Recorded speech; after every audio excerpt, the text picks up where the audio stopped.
What's up, folks? Welcome back to another episode of Charm City Heavyweights podcast brought to you by the Great Eight Sports Memorabilia in Parkville, Maryland. I'm the host, Matt Trigger. My co host, Josh, a little under the weather. Josh, feel better soon, big fella. We got a loaded show tonight for the Ravens and Chiefs AFC Championship Showdown. Before we bring on our Kansas City Chiefs guests, welcome to the show, Ravens. Ravens Super Bowl 35 champion defensive tackle Jelly Roll Lionel Dalton. Lionel, what is going on, man? Thank you for joining the show tonight.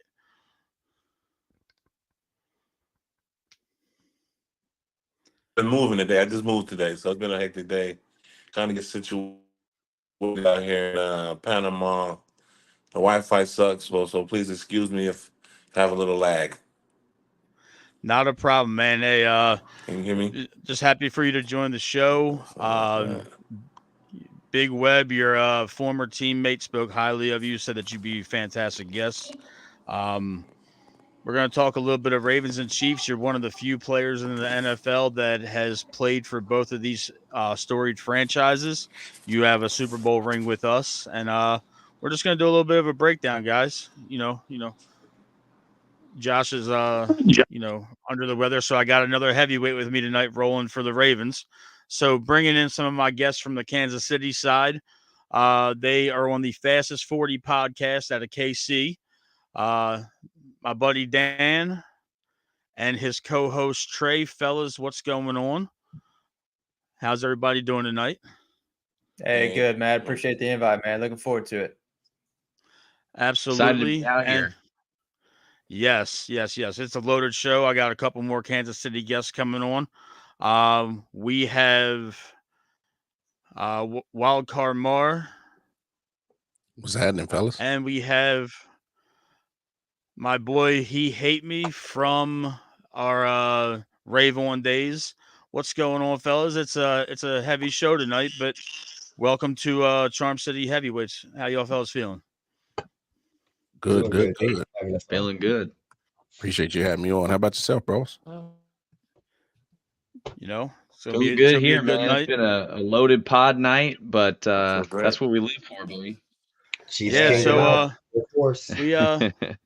We're gonna kick the show off, fellas. It is the first AFC Championship game in Baltimore in 53 years. Not since the 1970 Colts have, as a Baltimore football team, hosted an AFC Championship game. Lionel, I know that you played on the 2000 team. You got a ring with us, but most of that was done on the road. If you can, kind of explain to the viewers and the guys on the show, what's the mentality like going into the AFC Championship game, knowing that you're one game away from the Super Bowl?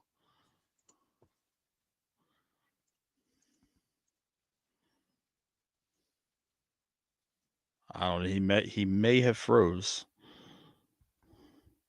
Yes, he definitely froze. Okay, so we'll get back we'll get back to Lionel hopefully. Fellas, we're gonna kick it into a different gear. Start with you, Dan. How do you feel about your Chiefs being on the road for the first AFC Championship game in 6 years?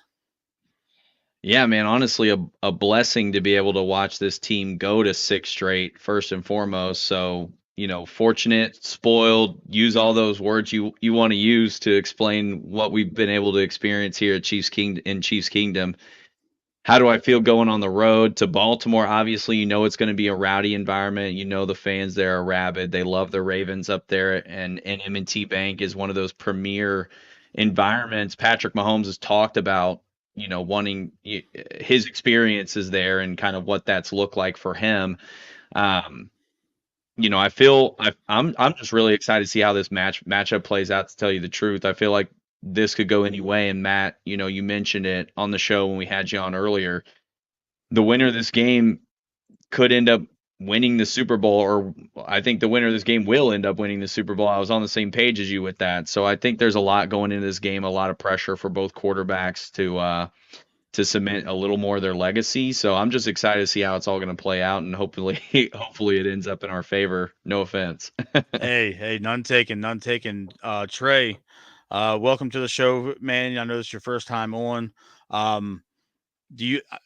What are your sentiments on the Kansas City Chiefs being not only the road team but the underdog team in terms of point spread? So, yeah, I mean, if you're a gambler, you love it, right? Patrick Mahomes is 9-1-1 against the spread. You know, I think, you know, looking at that angle, it's a no-brainer, right? But for me, you know, I kind of like it's been a new rule for us, right? So the last 5 years, we're going to come out, maybe drop 50 on you no matter what game it is, right? So now it's hey, the Chiefs have been humbled a little bit this year, and now we're kind of playing this new role of underdog villain, and that kind of started last week with Buffalo, and it's kind of transcending into this week as well, where, you know, nobody's really still bought into, can the Chiefs still get it done? You know, we've heard the conversations the last 2 weeks about, you know, I'm picking somebody else other than Patrick Mahomes, you know, and then there's guys talking about, how am I ever going to pick somebody against Patrick Mahomes? But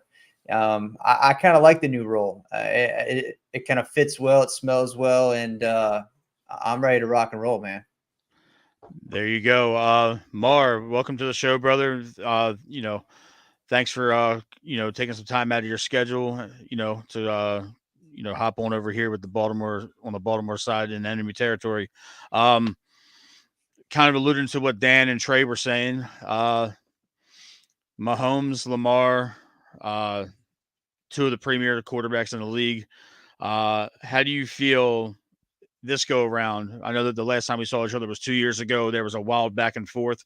Both of these teams are completely different top to bottom. Mhm. Both teams have strong defenses. Both teams have strong running games.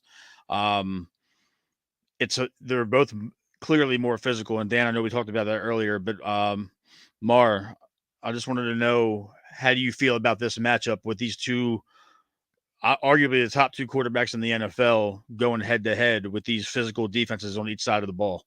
Yeah, man. First, man, Matt, thank you for having me on. First and foremost, I appreciate the invite. And two, man, I hope everybody got their defibrillator right next to them while they're watching this game, because this is going to be one hectic ass roller coaster. I mean, there's going to be a couple of people that might have to get shot back to life.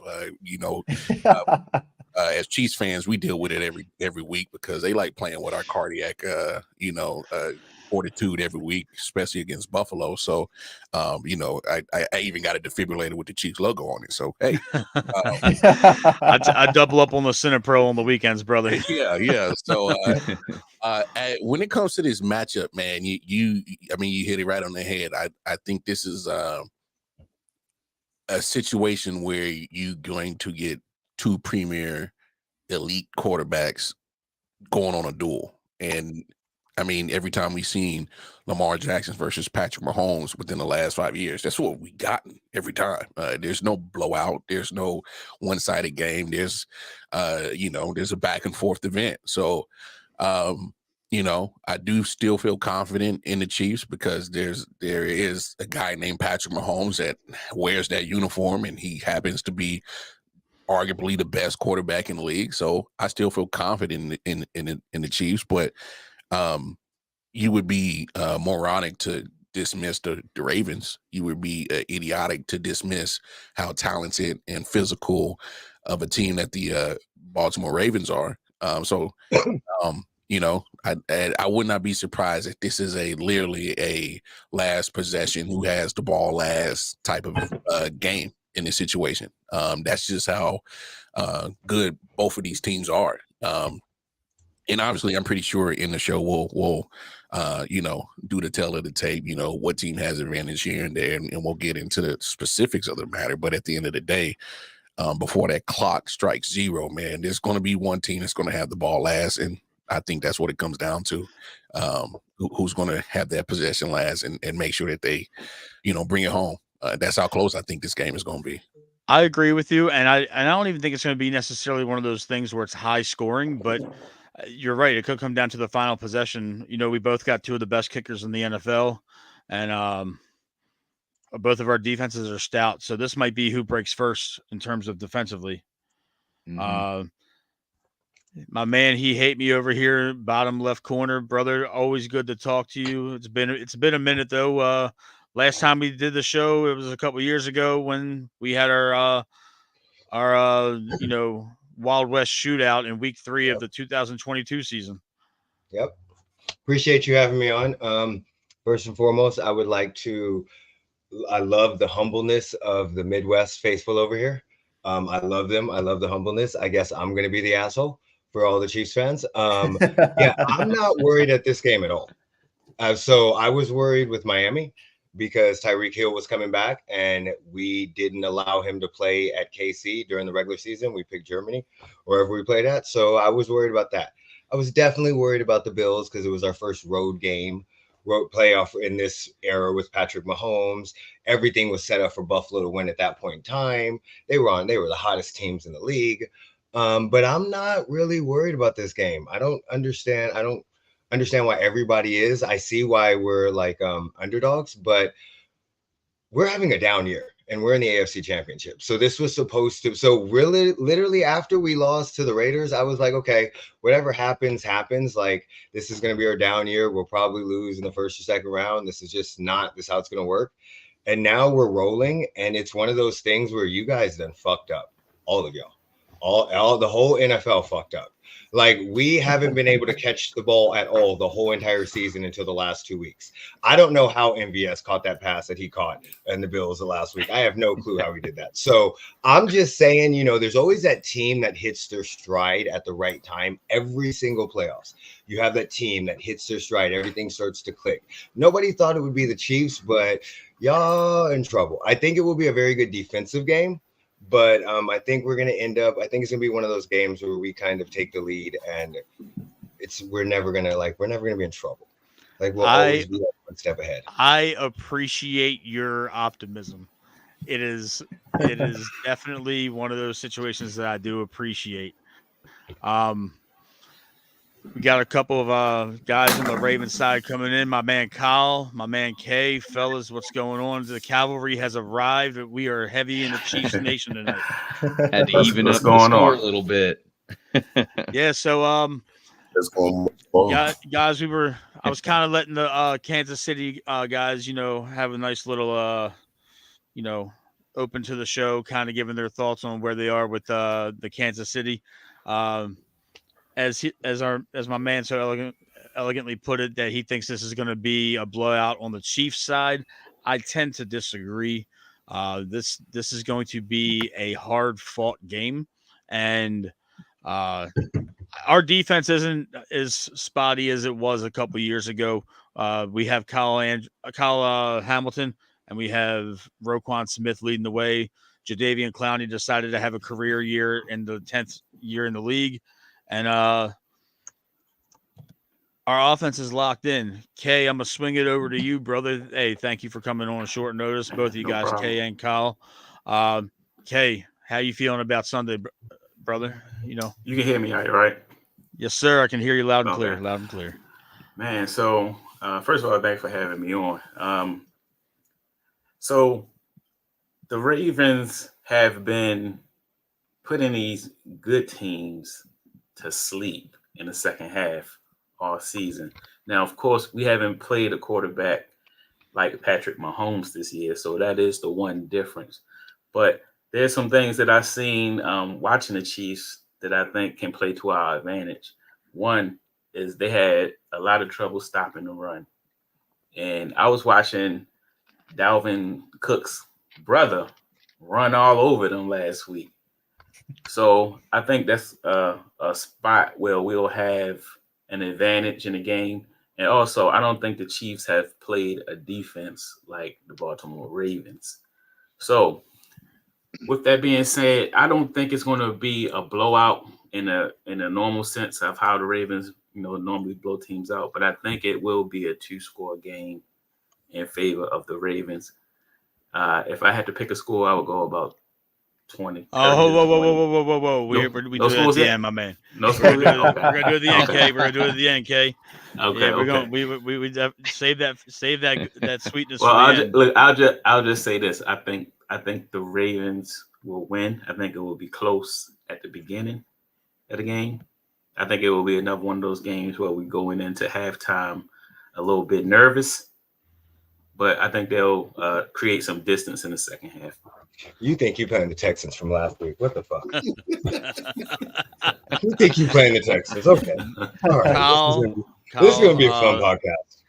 Yes, it is. It's going to definitely be fun. The sides are almost even. The cavalry came about 15 minutes in, and I love it. Kyle, my man, my fellow Mount St. Joe graduate, you're always clutch. You know, when I text you at the last second. First and foremost, I hope everything is well on your end, brother. And what you're feeling on Sunday? We've let the Kansas City guys give their opening statement, so to speak. You know, this is the last game before the Super Bowl. We could be having Festivus Maximus 3. How you feeling?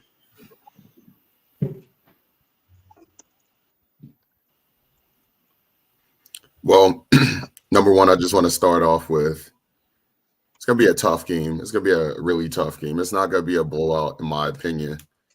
However, I think that people are discounting the fact that this is a totally different Ravens offense, totally different Ravens defense. It's only 3 starters returning from the last time that they played the Chiefs, if I'm not mistaken. So, you know, I think it's only Ronnie Stanley's one of them. Lamar is one of them. I'm drawing a blank. I think Gus Edwards might be the third. But that just goes to show you that the Ravens are a totally different offense. I mean, receiving-wise, they've added Odell Beckham. They added Zay Flowers. I mean, Isaiah Likely never played against the Chiefs. We got to keep that in mind.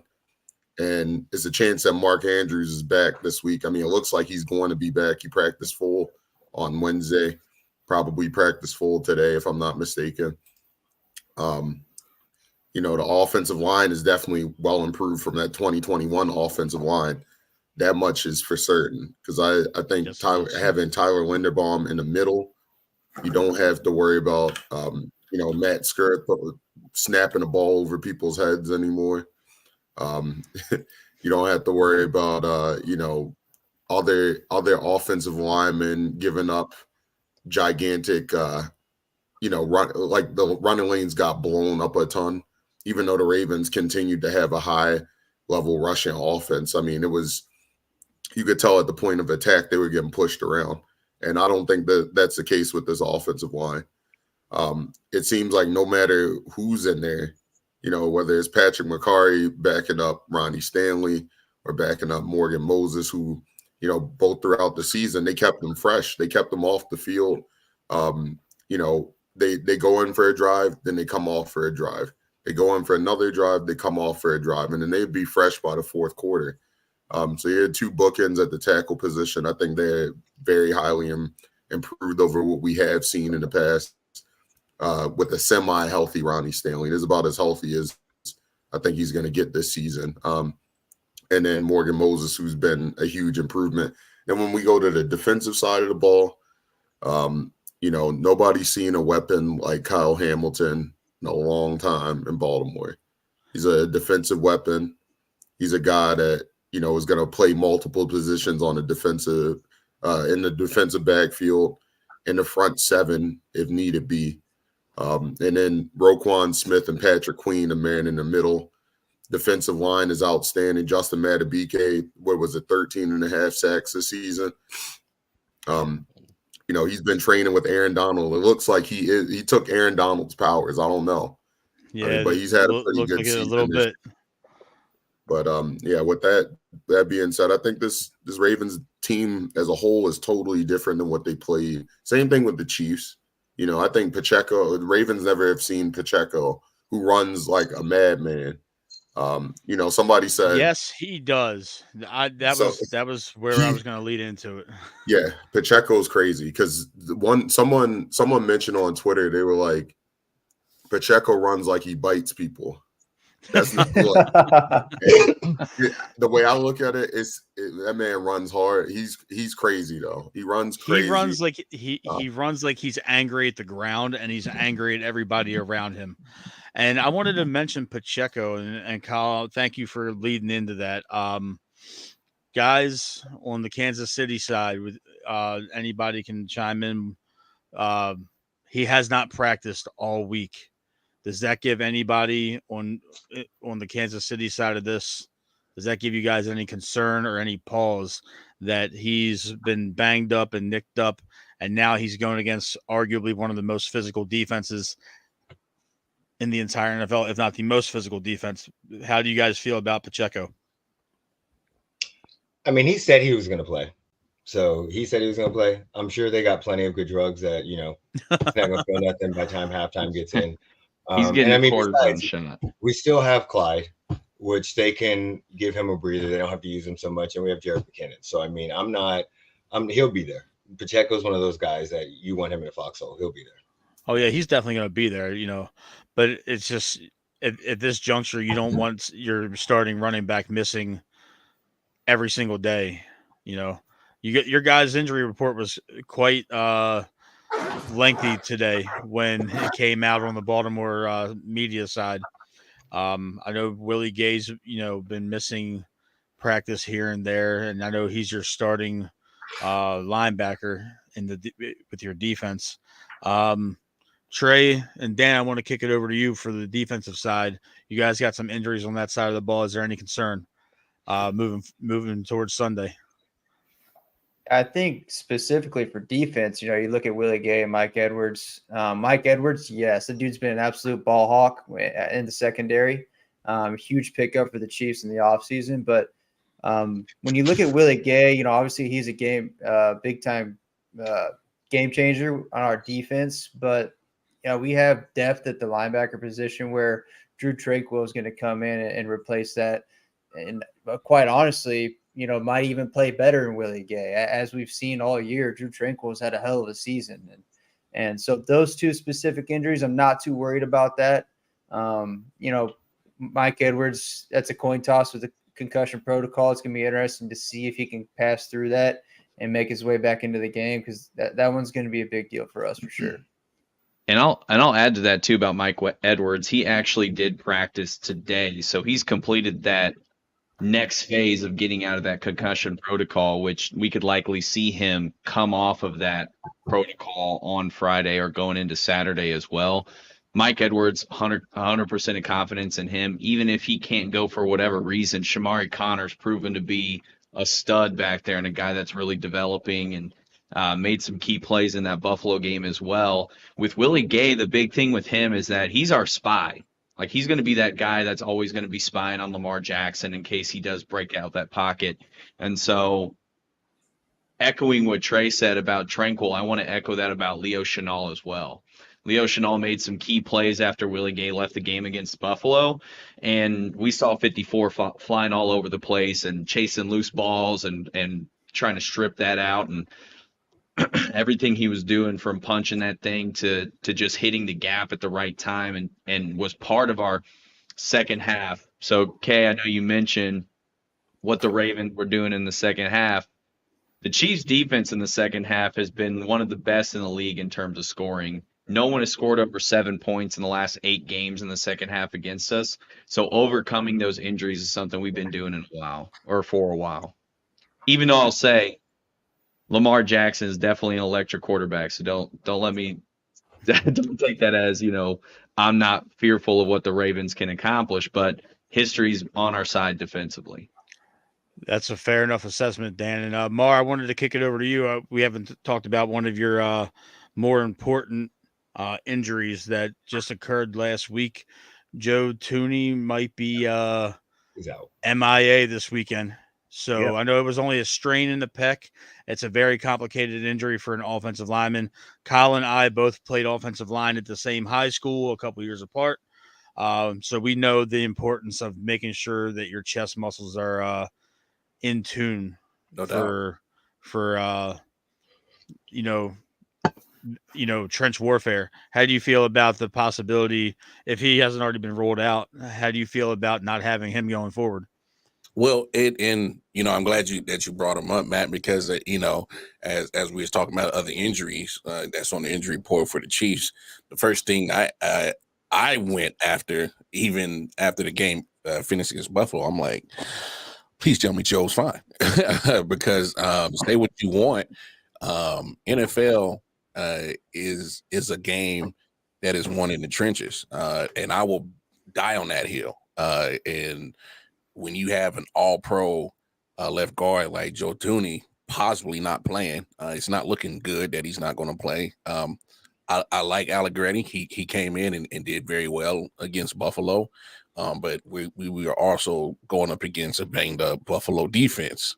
We're talking about a fully healthy, D line in Baltimore that led the league in sacks. That's a different animal that you're going against.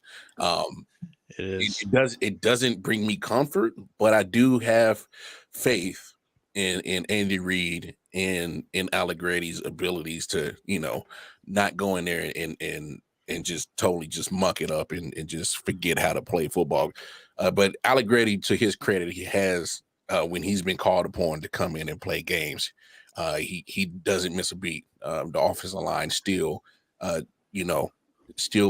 goes forward and completes the task or what's needed at hand. So if Allegretti can just continue to do what he's always been doing and being able to just plug and play, I don't think you change anything on the playbook. You just keep it trucking.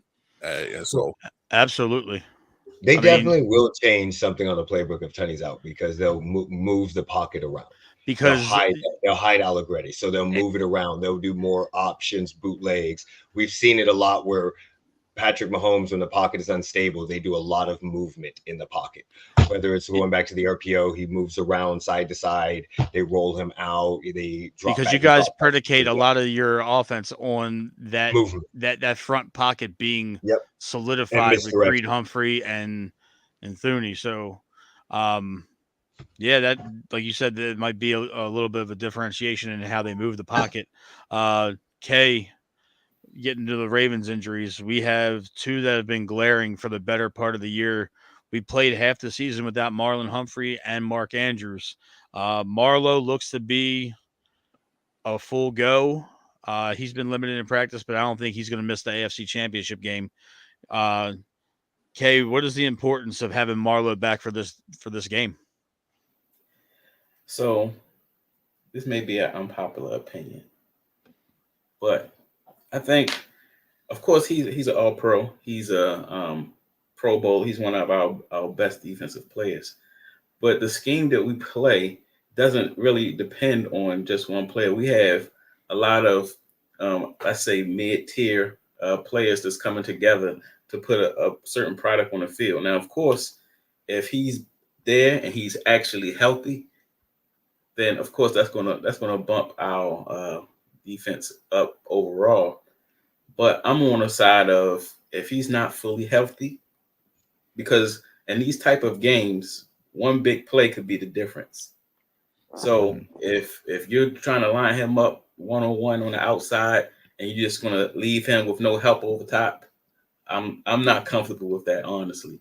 So I feel if you're gonna if you can put him in the slot, they've been playing him in the slot, I would feel a little bit more comfortable with him there if he is healthy.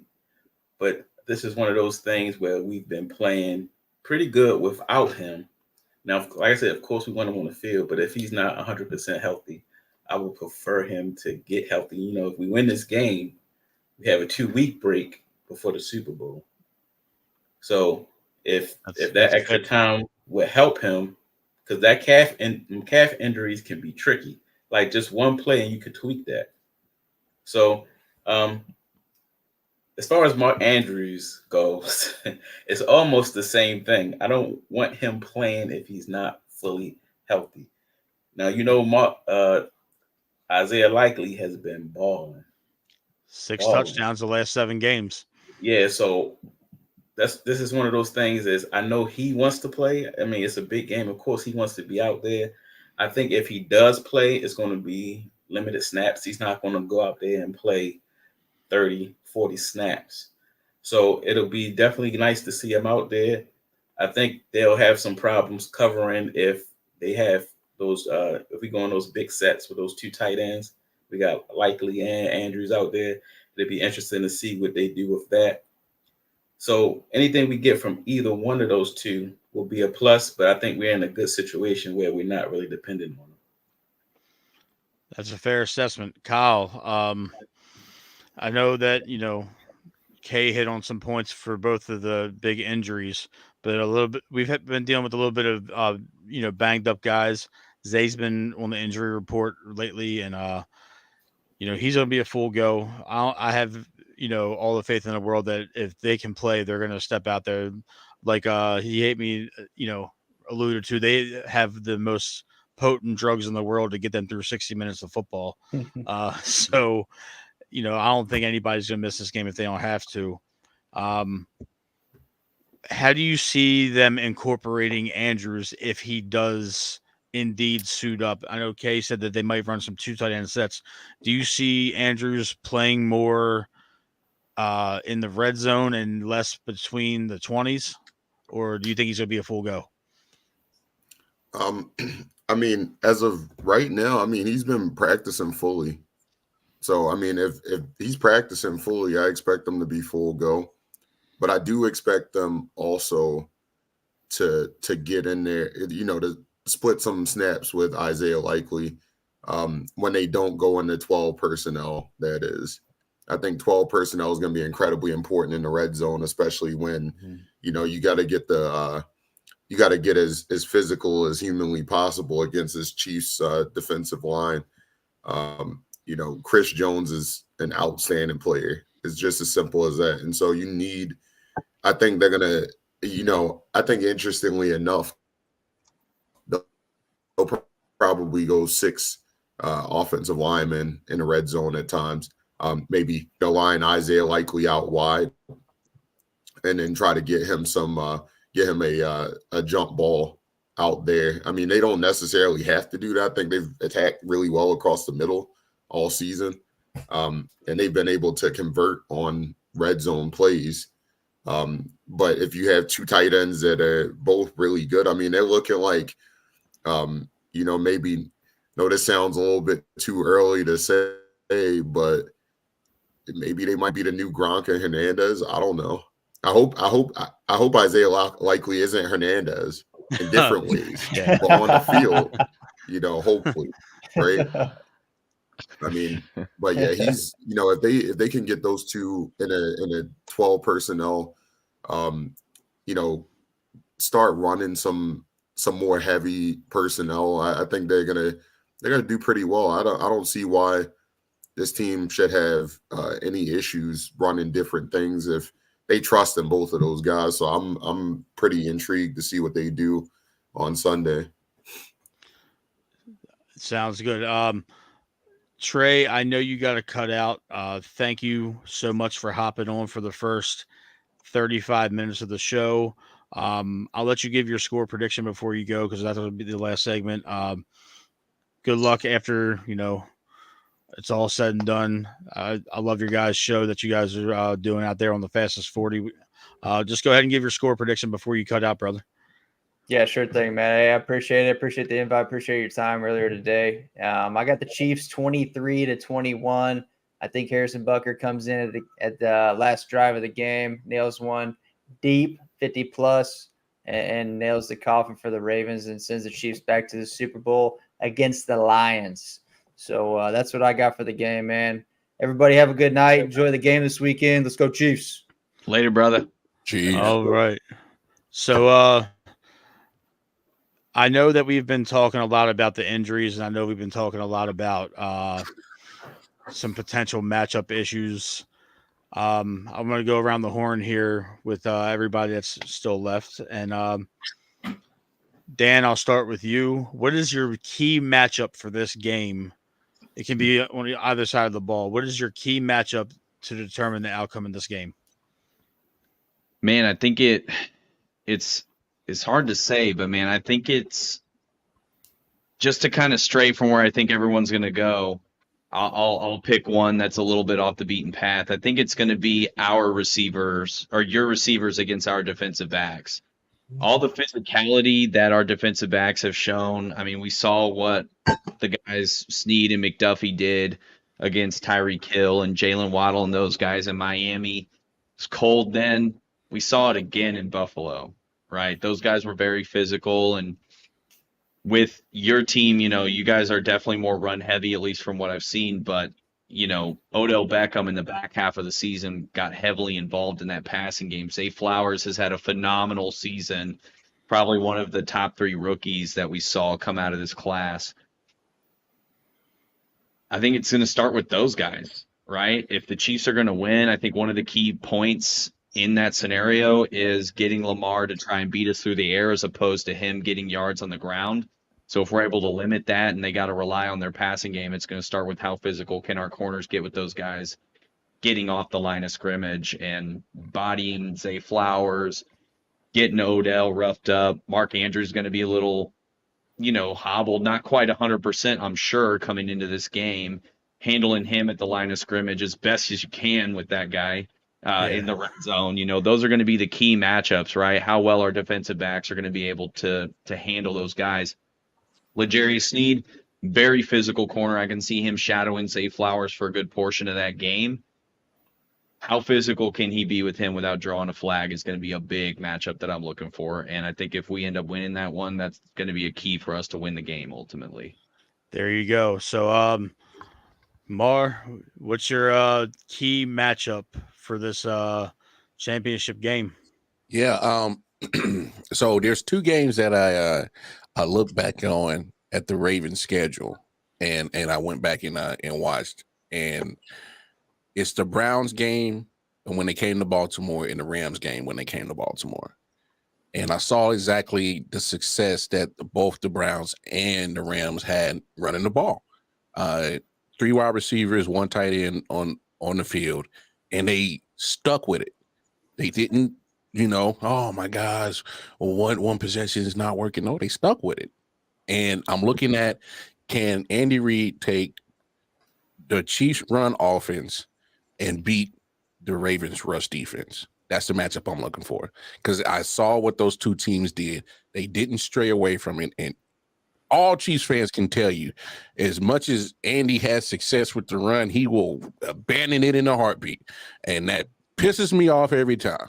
But if Andy sticks with it, I'm telling you, he literally has to stick with the running game and throw Clyde, throw Pacheco, throw whoever else is healthy in the running backfield and be honest with it. You have to hold that Ravens defense honest and try to be as balanced as you can, because in those 2 games that I watched, it opened everything else for Deshaun Watson and the Browns. It opened up everything else for Matt Stafford and that Rams offense.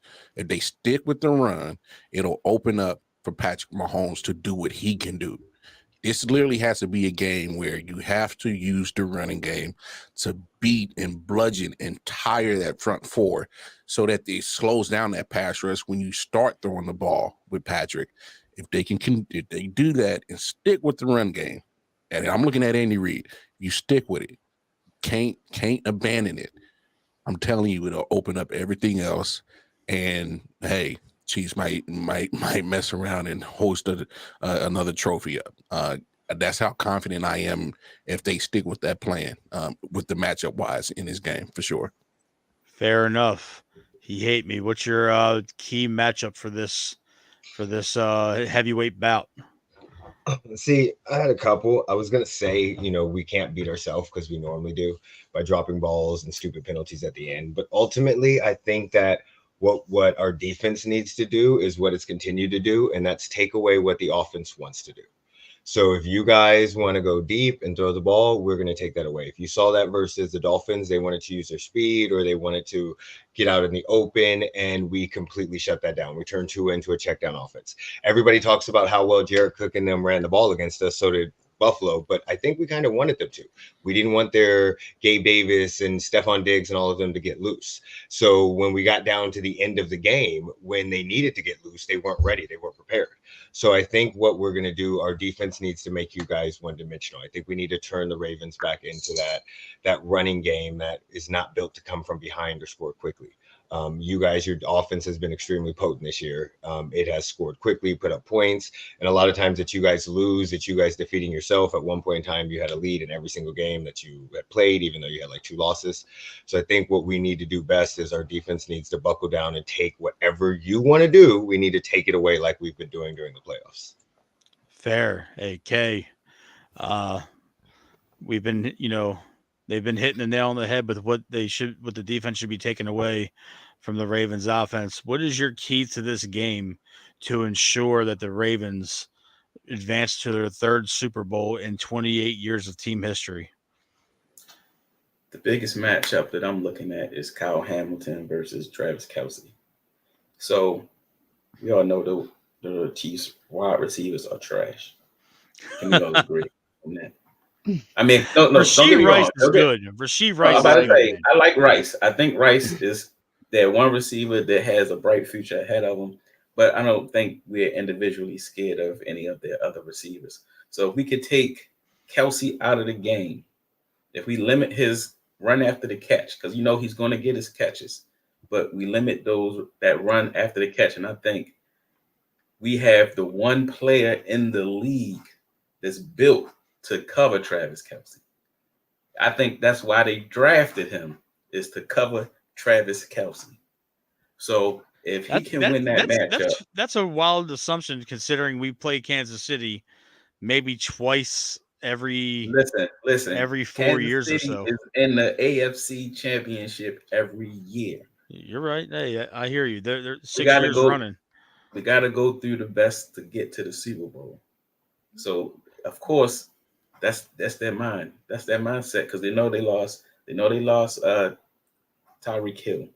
Their offense is going to run through him. If you can stop him, I'm not scared of the run game.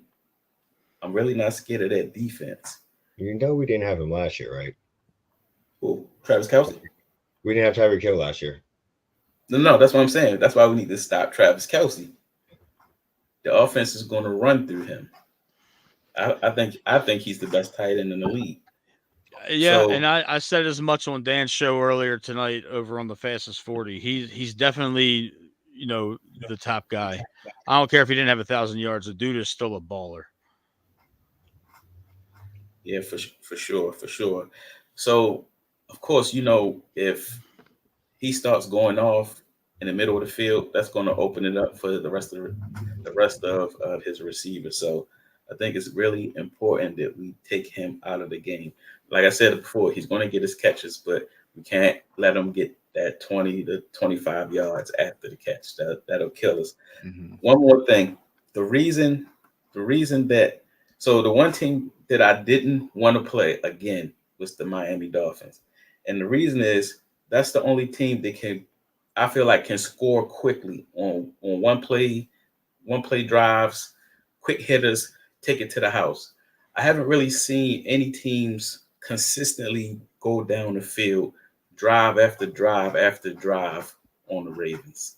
So if we can make them go the long way, so to say, limit the big plays, make them have these 10, 12 play drives, I think it'll put us in a good position to come out at the end.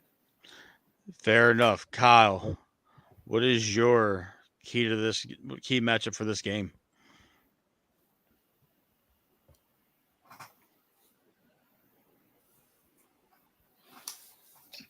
So I'll say this.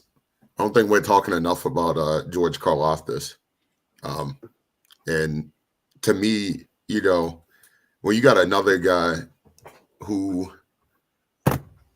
I mean, their defense, we could say all we want about their defense not being terrifying, but they got 2 terrifying defensive linemen.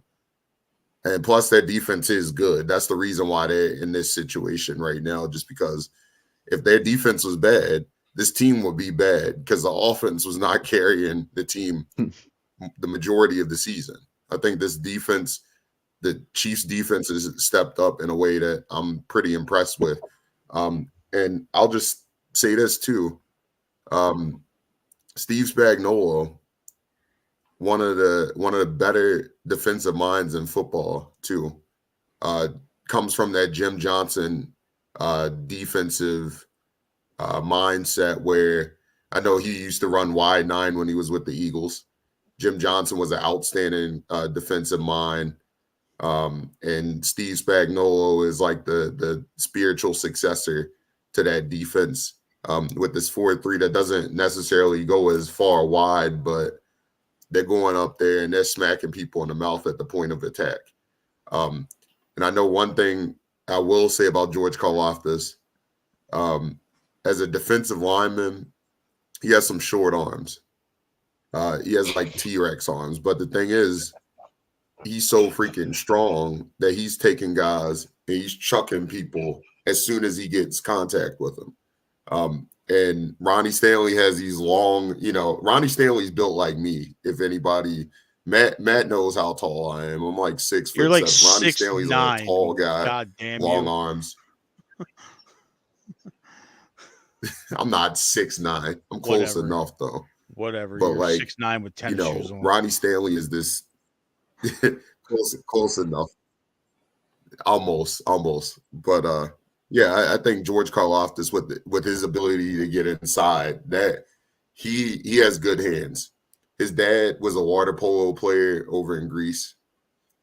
He's got good hands. He's the type of guy that, he uses his hands as deadly weapons.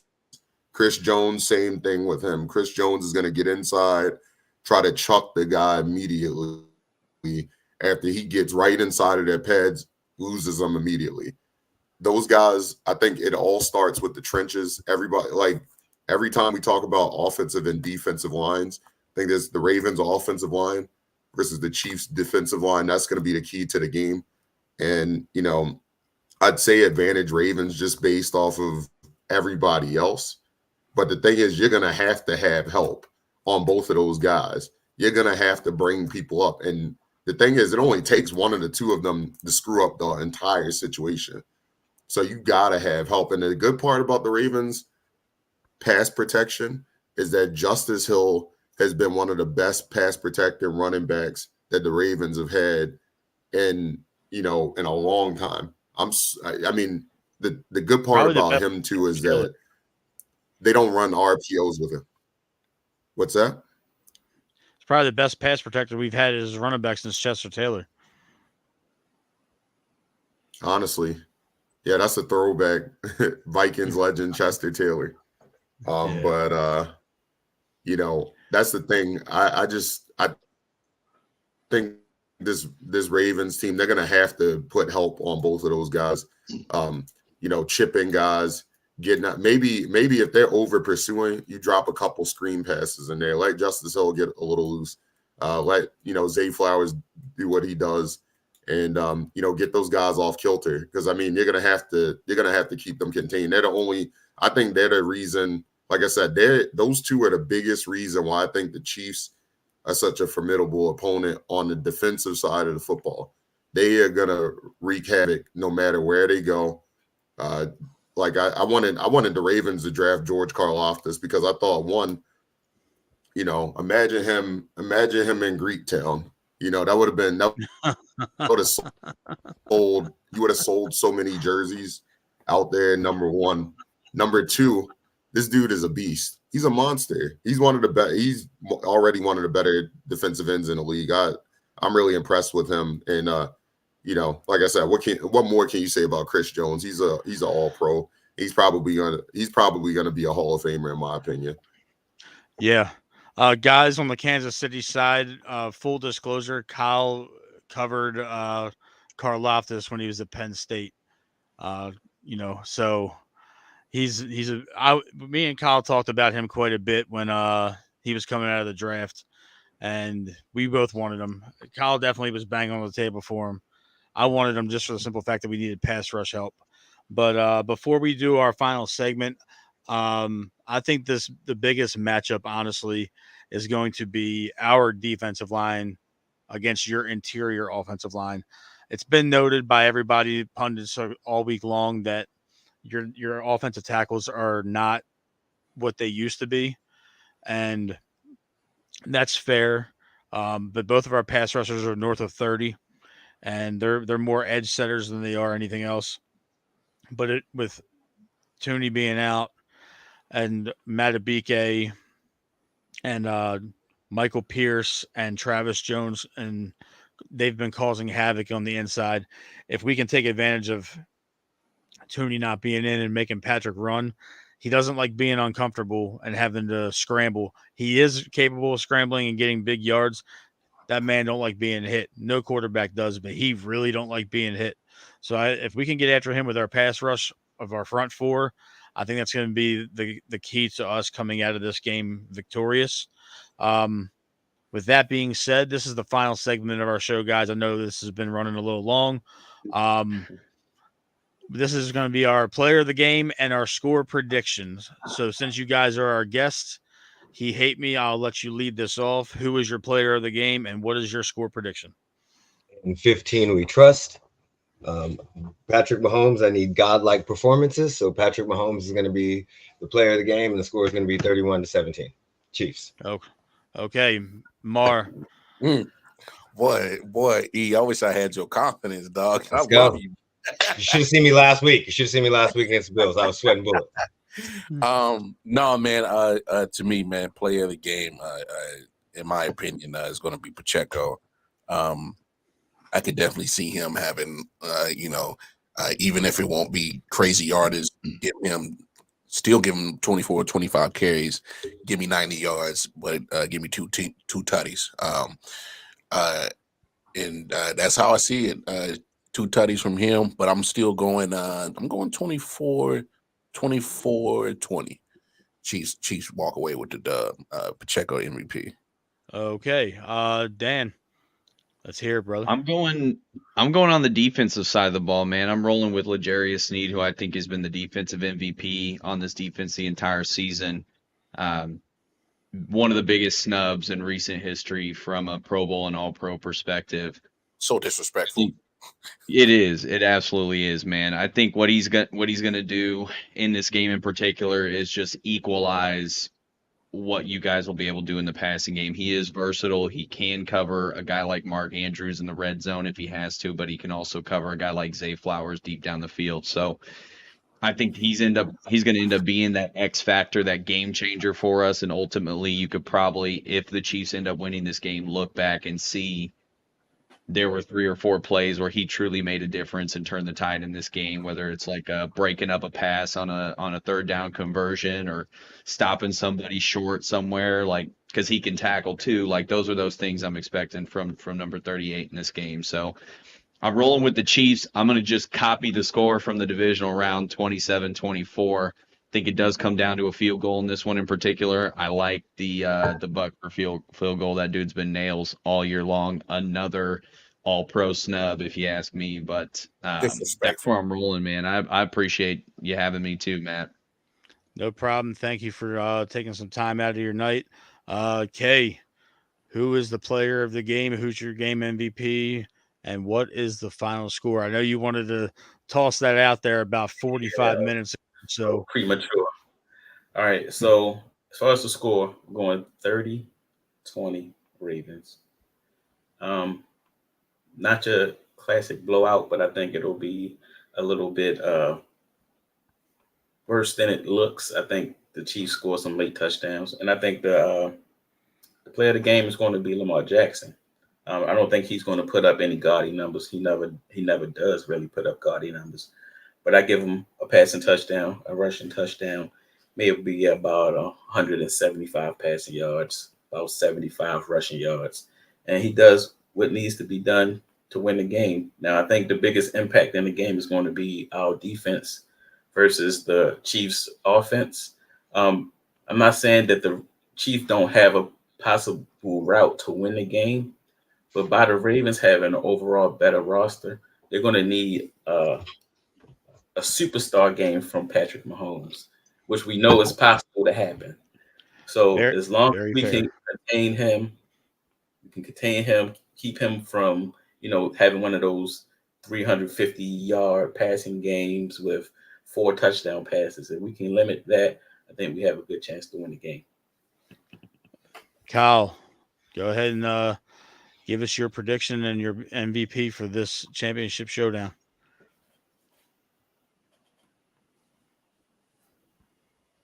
I'll say 30-24 Ravens.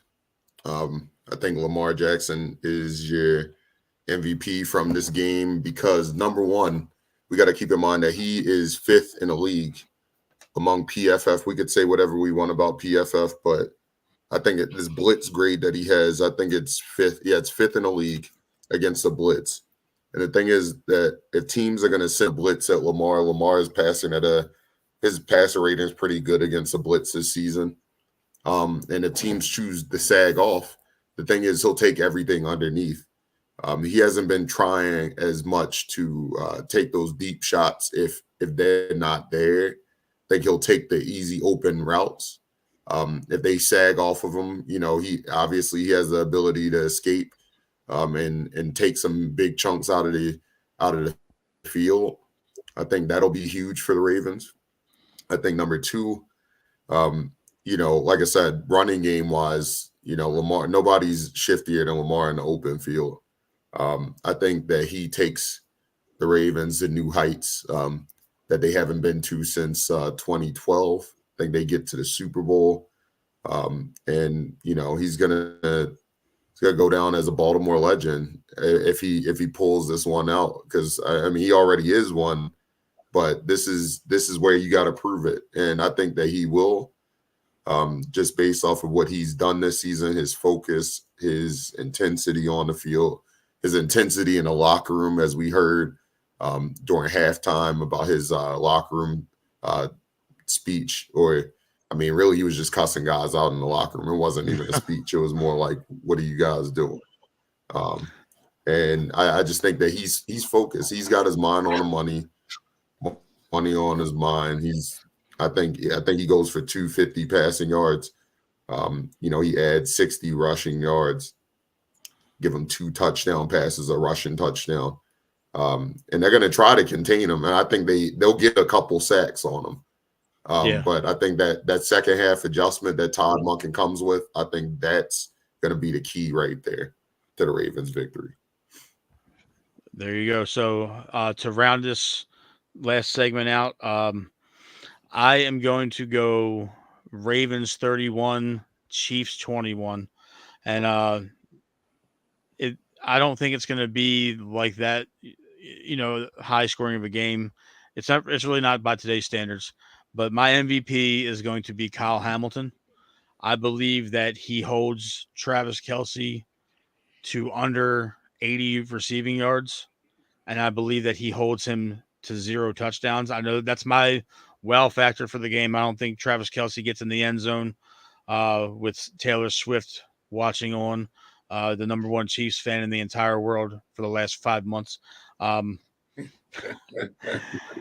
I will say this. I was so close. I was debating while you guys were talking, and I was going to say that the MVP of the game was going to be Dalvin Cook because he was explosive last week, and he came in the fourth quarter and just started running the rock when Gus and Justice and Lamar wore the Texans down for 3 quarters. If we can get out to a lead and we can start running the ball on you guys, I do believe that Dalvin Cook is going to do some considerable damage considering he has the freshest legs out of every player on both 53-man rosters this coming Sunday. He barely played for the Jets all year long, which I don't blame him.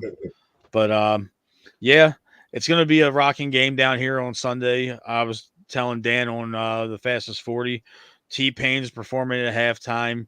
Shaq is DJing our Jimmy's Famous Tailgate Party. Ed Reed's his assistant DJ. Ray Lewis and Ed Reed are the honorary captains. Michael Phelps is presenting the game ball.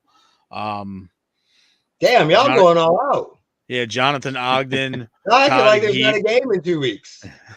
Jonathan Ogden. Y'all going up. Yeah, they're going all out. Jonathan Ogden, Todd Heap, and Terrell Suggs are going to be honored at halftime. They're having the B-52 bombers fly over from Annapolis, and they're going all out. This is going to be the most electric game. This might be the most significant Baltimore sporting event to happen in the city since Cal Ripken's 21-31 when we were all kids. So, Yeah, I want to thank all you guys for coming on. It's been an hour. Dan, I kept you a lot longer than I told you I would. I apologize. Everybody on No the worries, Kansas City man. I side. loved it. I didn't want to Yeah. leave, so we're good. Dan, let everybody know where they can find your work. Yeah, absolutely. You can follow me on any of my socials, IG, Twitter, that whole thing at @Dan_TF40.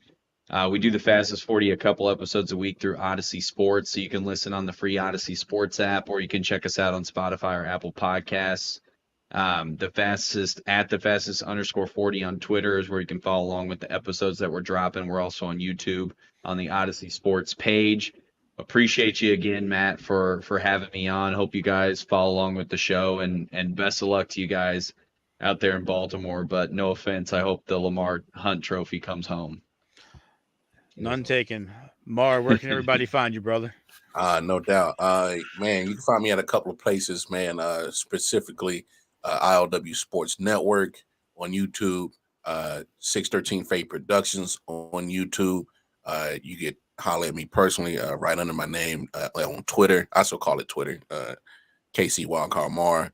Yeah, man, got a lot of stuff going on. So if you follow me, man, try your best to keep up with me, man. I'm always yapping my mouth about sports somewhere on the internet. So yeah, man, appreciate you, Matt, for having me on, my brother. Hey, maybe we can collab in the future even more, man. So I appreciate you having me on. Absolutely. We can run this back for baseball with the Royals and the O's. Well, I don't know, man. The Royals ain't gave me too much to really talk about in the last 7 years. You know, Fair That's enough. a scary thing right there. They gave me 2014 and 2015. Other than that, I'm sorry, Texas, they ain't gave me too much. So, I mean, I it'll be a short episode if you want to invite me to that. Let everybody know where they can find you, man. I love having you on, man. We go way back to the early Ravon days. So I call it Twitter as well. Fuck X. We are LV Benchwarmers on Twitter. You can find us on YouTube, Facebook, Twitch at VegasBenchwarmers.com. I appreciate you having me on, Matt. It's always a blast. I appreciate everybody. Fortunately, I'm not as humble as Dan. I fucking hope y'all have a horrible weekend. And I fuck all Ravens fans. Let's go Chiefs Kingdom. All right. Yo, that's funny. Okay, my man, you are doing big things with your YouTube channel. I'm so proud of you. For those of you guys that I know this is your first time meeting Kay. Me and Kay go back about 20 years. We were flag football teammates back in the day, and we've been, I'm friends with his younger brother. We're about the same age, but Kay was a baller back in the day. Dude was a monster. So appreciate it. I'm proud of you for the YouTube channel, brother. Let everybody know where they can find you. Yeah, so you can find me on YouTube /Kedrick Foster. On YouTube, we're doing tech reviews. So I'm doing all the latest tech. But I actually have the Ultimate Sports Man Cave tour video coming up. So if y'all want to do some upgrades to your man cave for while y'all watching the game, check it out. It should be out within the next week. So nice. Check that out. And also Kedrick Foster Tech on IG. There we go. Appreciate it, Matt. No problem, bro. I appreciate you. You guys were clutch. Kyle, let everybody know where they can find your work. Fellow Mount Man, always proud of you, brother. You are one of the most resilient people I know. So let everybody know where they can find your written and your audio work. So I'm doing a stuff with, just about everybody, man. It's been fun. Been working, writing stuff with Pressbox online, Baltimore website. See my stuff in the newspaper. That's once a month. It comes out. Check it out at your local Royal Farms. Royal Farms needs to give you a sponsorship, man. That's the next thing. Number 2. I go there every day, so you can follow me. You can follow me at Kyle J Andrews _. Yeah. Kyle J Andrews _ on Twitter. And then 3rd, also I write with Baltimore Sports and Life. Been doing Ravens coverage with them. We got a podcast over there called The Bank. So please give it a listen. Couldn't jump on this week because I had some technical difficulties, but luckily I was able to get on with you guys. Just want to give out give a shout out to my guys, Jamie Seek and Christopher Stoner over there. So, I appreciate, all the work that we've done over there. They've done a great job. Glad to be over there writing with them. I'm still in my journalism bag. So, I'm still getting that done. Hopefully I'm doing something full time again. I used to be at the Sun covering high school. Wouldn't mind coming back to Baltimore one day to cover sports again, full time. And I'm already back. So, I'm looking forward my man, to I'm glad you're back home. Getting You're that not up done. in Western PA anymore. Fuck that place. But Central PA, whatever. It's Steelers country. I'll tell you that it was funny. So like my favorite thing about being in Central PA, they'd hear me talk. They'd be like, "Oh, you're from Philly, right?" And I'm like, "Hell no, I'm from Baltimore." Yeah, absolutely not. I would always get that. They're like, "Yeah, people from Philly, they always come in and mess everything up." I was like, "I'm from Baltimore, and I'll mess you up." Simple as that. All jokes aside, though, I'm glad to be back. Glad to be back. Baltimore is home, so get my stuff done down there. I'm glad you're back. And fellas, on the KC side, if y'all have not seen it yet, going around Instagram and social media, they have been photoshopping Taylor Swift in every hood in Baltimore City. It is some of the funniest shit I've ever seen in my entire life. Yeah. They photoshopped her at Penn North down. It's crazy. They got it at the Golden Dragon. They got it at Melba's. They got her riding on a dirt bike for the 12 o'clock boys. It's wild. Yeah. That'll wrap the show, guys. Thank you everybody for coming on. I hope you guys come in here and we show you a Baltimore ass whooping. Beyonce's better. Hey, you get no arguments. Hell, hey, exactly. Like, come on. Hey, yeah. First of all, we know Taylor can't hang in the wire, man. We know that. You can't even hang in half the city here in Kansas City. One last thing too. YG Tech is better than Tech 9. I'm done. My God. Oh my God, Kansas City! I'm like Tech 9. Come on, Kyle. Gonna come get you. All right, we finna send all the motherfucking Swifties at your house, Kyle. You ain't getting no. I like Tech 9. I listened to Tech 9 when I was like 11 years old. I like Tech 9 too, but like this week, we gotta show a lot. Look, Cisco, we gotta get Cisco to come in too. No, we Mario. don't. No, we don't. Y'all keep your AFC champion. Get Monique. Let's act like you've been there. We'll listen to Caribou when y'all can listen to the thong Get song. All right. Oh my God. And our barbecue's better than y'all's. We know that for sure. We will never claim barbecue. We will never claim barbecue, but y'all can't touch our crab cakes or. Well, that's fine. Y'all can have the crabs. We don't do. We can't fuck with y'all seafood. I ain't gonna lie. I've been to Baltimore. We can't fuck with y'all. Yeah. They don't keep the same coming here to the middle of the map. Y'all seafood is shit. I ain't gonna lie. Y'all are gonna get me hungry and shit talking about barbecue. That's a wrap, folks. This was a Drive Into the Tops production. Check us out on YouTube and fellas, it was a blast.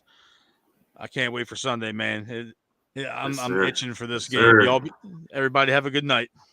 Thank you. Appreciate y'all. Sure.